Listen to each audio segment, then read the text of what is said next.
All right, so we are answering this question here, which says find the rule for this graph right here. So here's the graph. We need to figure out what the rule is going to be. The first thing we need to realize is the type of graph this is. This is a square root graph.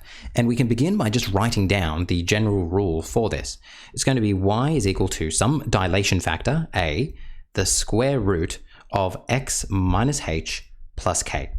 Really important that you do not forget the a value there. Most time, people forget that dilation factor out the front, so make sure you're including it. All right, the next thing that I'm going to do is figure out what points here I know. Well, this right here, what is this? This is my endpoint, is it not? So that means I could rewrite this immediately. I don't know what a is, but I know that, my x value here is -4. So that means this has to be +4. And then I've got a y value of 5, so this is going to be +5. It's like I've moved it 4 left and 5 up, and that's how you write it down there. Now it's just a matter of figuring out what a is going to be.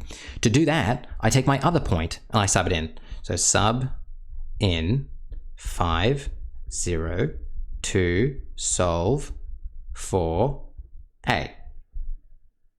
That means I'm going to go, I'm going to put a 0 in my y spot, a, the square root of 5 plus 4 plus 5. 0 is going to be equal to a, the square root of 9 plus 5. 0 is going to be equal to the square root of 9 is 3a plus 5. Then I'll do some rearranging here. This is going to be -5 is equal to 3a. That means a is going to be equal to -5 on 3.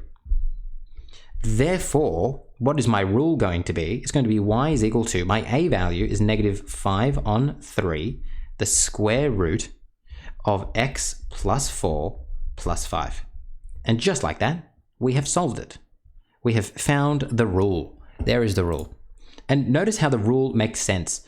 There is a negative at the front of my square root, and we knew that had to happen because I've got the bottom part of the branch here. And there we go. That's how you answer it. Hopefully this has made sense and you can now successfully do your exercise.